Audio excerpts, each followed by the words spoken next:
First, there was the GameStop short squeeze. Then there was an attempt to squeeze silver.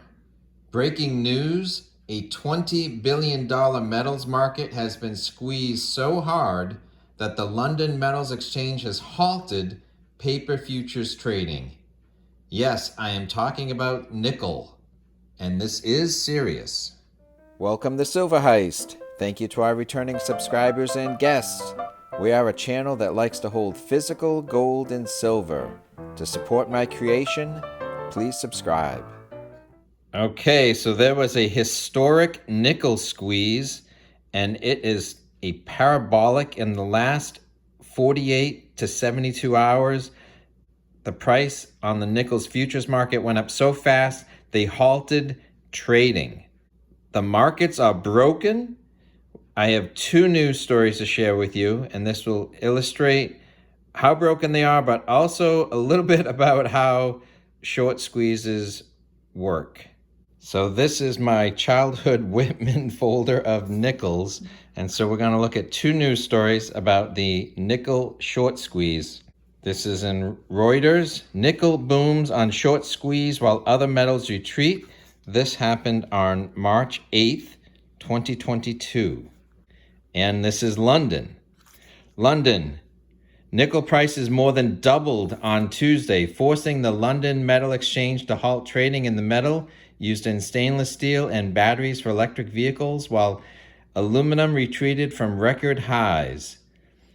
London Metal Exchange 3-month futures nickel contracts were up 66% at $80,000 a ton when trading was stopped, having earlier been driven to a record $101,000. Three sources told Reuters that China's holding group was forced to cover short positions as prices rallied on worries over supply delays and logistics headaches resulting from Russia's invasion of Ukraine. Russia supplies the world with about 10% of its nickel needs and also produces about 6% of the world's aluminum.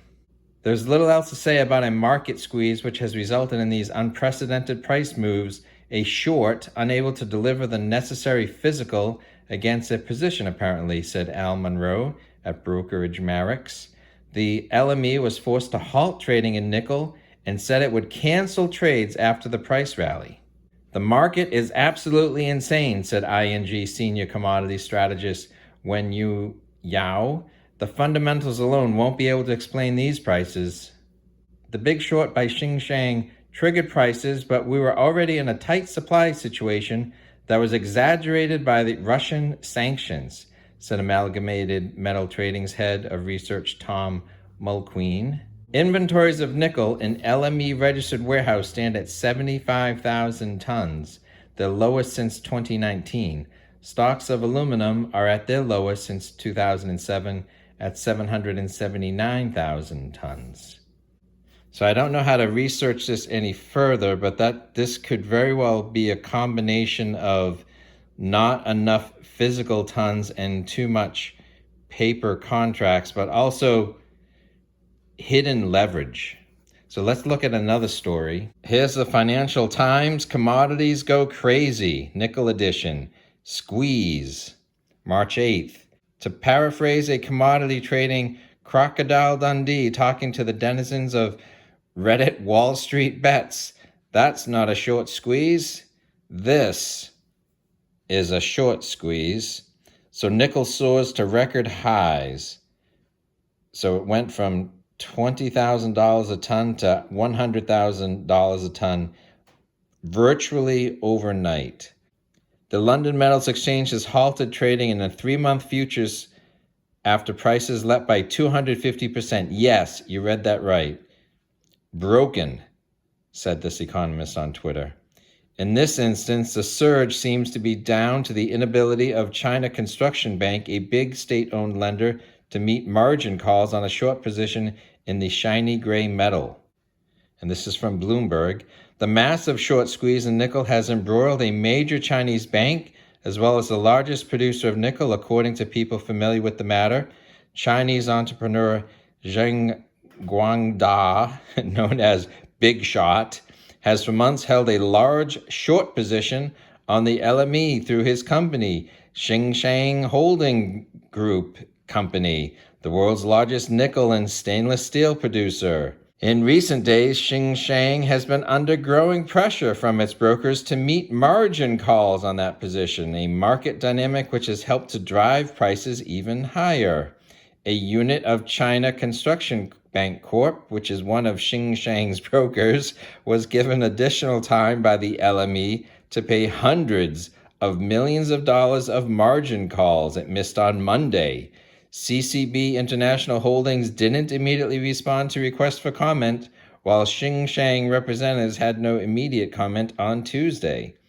The market for nickel, most of which is used to make stainless steel and which is also found in batteries and mobile phones, is not the most liquid. Yet while factors unique to this particular metal are clearly at play here, the inability of commodities market players to meet margin calls may be something we see a lot more of, which may in turn lead to a broader funding pressures as described by Credit Suisse Zoltan Pozsar in his latest missive, which arrived in our inbox overnight. His emphasis: what drives the bid for cash?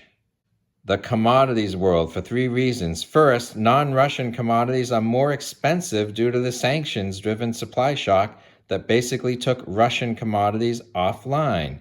If you are a leveraged commodities trader, you need to borrow more from banks to buy commodities to move and sell them.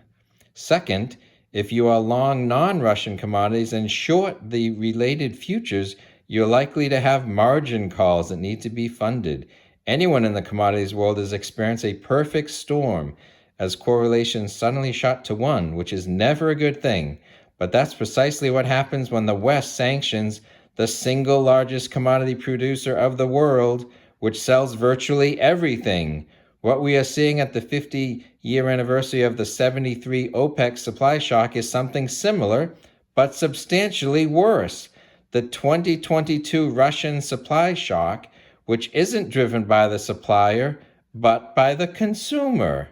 Third, if you are short Russian commodities and long the related futures, you are likely having margin calls too that also need to be funded like above. The aggressor in the geopolitical arena is being punished by sanctions, and sanctions-driven commodity prices moves threaten financial stability across the West. Is there enough collateral for margin? Is there enough credit for margin? What happens to commodity futures exchanges if players fail? So while the silver squeeze tried to take silver off the market to drain the paper markets of the final asset, what we have done here is through sanctions, we've taken the supply off the market before it even arrives. So rather than buying out the market, we're actually stopping the market from having 10% of the physical that's normally there to back things up. So squeezes do happen and chaos is happening.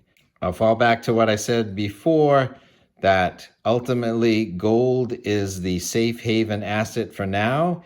And if you're holding it as you've been building up your safe haven asset for the last 1, 2, 3, 5 years, then hold on to your gold because things are getting a little bumpy. Keep holding your gold. It is a safe haven asset. Please give this video a thumbs up. Thanks for watching.